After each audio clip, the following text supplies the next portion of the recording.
It's the final of the European Open in Fulda and Anton Raga has the chance to break and run for the title. But he decides to play a safety on the 2-ball instead and he misjudged it, so David Alcady is facing a long 2-ball. He makes it and has an open table to make it hill-hill. So after 256 players and 6 days of tournament play, it all comes down to one single rack. They have a bit of a safety exchange until Raga comes up with this simple but effective safety because Alcady fails to bring the free ball into a safe position on the table. So now it's Raga's chance to win the title. He fires that free ball in, and the only bad thing that happened here is he is perfectly straight on that 4-ball. So he decides to just play a stop shot and leave himself a long shot on the 5, which was definitely the right choice here. He just rolls the 5-ball in, which was definitely the right shot, and he finds himself in this situation. The shot clock is running down and he has no extension left, so he's trying to play the 6-ball off the 7 into the side pocket. And he misses the shot, so Alcady is left with a very simple layout to win the rack, the match and the title. So the big question is, did Anton Raga play the right shot when he attempted the kiss shot into the side pocket? The short answer is no. In my opinion, he didn't play the wrong shot, and here is why.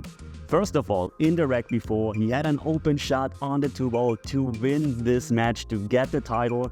He decided to play a safety instead because it was very difficult to get position, but he messed it up and David Alcady ran the last remaining balls to make it hill-hill. So now he's in this situation where the only thing that he really can do is just roll that ball in, because it would be insane to do something else here. And now he finds himself in this situation, and you gotta keep in mind, it's the final of a huge tournament that went on for 6 days.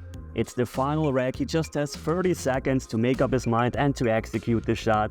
The pressure is really high, he made that mistake in the rack before, so of course he wants to take his chance and just don't play safe in this situation, and I can totally understand this.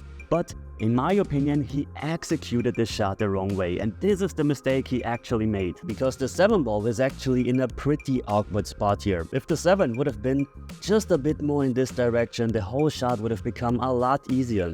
But the 7-ball is here, so what you have to visualize is the contact point on the 7th of the 6-ball. So for example, if the 6-ball comes from here, hits the 7-ball here, you have to visualize the tangent line, the 90-degree line, which goes to here.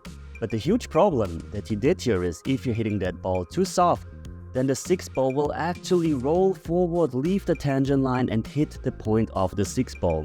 So this is the problem with this shot. If you're hitting harder, then the 6-ball will follow the tangent line a bit longer, or maybe if you even hit high on the cue ball, then the 6-ball will actually get a tiny bit of backwards rotation and goes more into the heart of the pocket. And yes, I can understand why he played it that soft, and the reason for that is he tried to control 3 balls at the same time.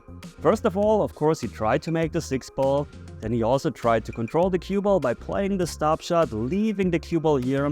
And he also tried to control the 7-ball by bringing the 7-ball towards the short rail and then in front of the side pocket. But if you're taking that shot on, and here comes, by the way, a very important and advanced lesson, then do everything you can to make that 6-ball, even if this means sacrificing control over the 7-ball, might even sacrificing control over the cue ball, as long as you're not risking to scratch, which you don't really do here, because have a look at the layout. The 9-ball is very close to the rail, so it's very unlikely to actually snooker yourself behind that 9-ball. So we just have that 8-ball on the table here. And what this means is you are very likely to at least have a clear view on the 7-ball. And if you don't have a shot, you can play a safety from there.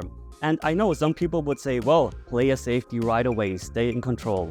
But this is actually not true in this case. First of all, you don't want to let your opponent back to the table again. Because remember, for example, what David Alcady did to Alexander Kazakis a couple of years ago, when Alex didn't play the bank shot, but instead he played a safety. David was faced with a long bank shot, and he made it and won the title.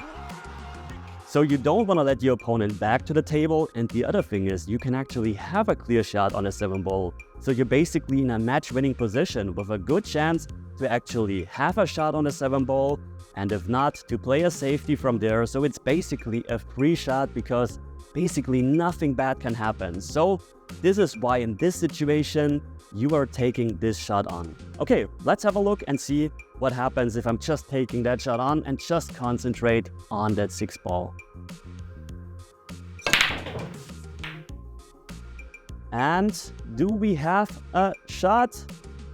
Well, we don't really have a shot, but I mean from here, you are in a very, very controlled position. You can either play the bank shot, you can play a safety. Let's do it again, see what happens. So 1 of 1 shot, and we didn't sell out. We made the 6 ball, we made sure to make the 6 ball. Let's give it another try and see what happens this time. This time we even made the 7 ball, and again, we have a bank shot, we have a safety on the 8 ball, so we're still in control. Let's give it another try, see what happens. As you can see, the cue ball is never in danger here. Let's do it again. This time it rattled, and this time we have a clear shot on the 7 ball. We're in a match-winning position. So very, very good. 3 times we played it so far. 1 time we actually were in a match-winning position. 2 times we were in a position to play offensive or defensive. Let's give it one more try and see what happens. And this time this looks very good. And again, we're in a match-winning position. So we didn't sell out one single time, and we were just concentrating on the 6 ball. So it really broke my heart to see Anton Raga lose this match, because he really played his heart out. He played such amazing shots to bring himself back into the match. So I was really rooting for him. And yeah, it was a bit heartbreaking to see him lose. And it would also be really heartbreaking if you didn't subscribe to this channel after watching this video.